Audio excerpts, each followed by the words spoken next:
klarnet çalan. Olsun klarnet çalan. Hə, siz məni niyə axtarmısınız? Çünki biz proyekt hazırlayırdıq, siz söyüş söymüsünüz. Hə, hə.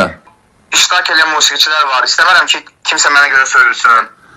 Deməli, Mən Hüseyin Məhəmmədoğluyum ben. Məhəmmədoğlu, siz bəs o 65 klarnet çalanı yığanmırsınızmı? Söyüş söymüşəm deyə yığanmırsınız, elə mi gəlmirlər? Yoxsa necədir vəziyyət? Niyə gələnlər var, niyə yox ki? Mən özüm şəxsən orada iştirak edirəm. 65 nəfər düzəlmir?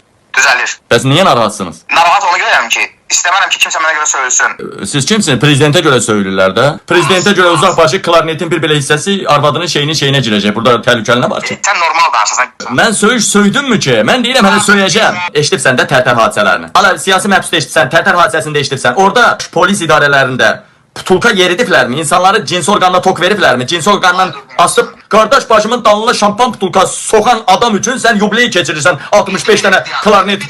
Mənim hədəfim nədir bilirsənmi? Mən ora prezident gəlməliyəm. Ölkəyə.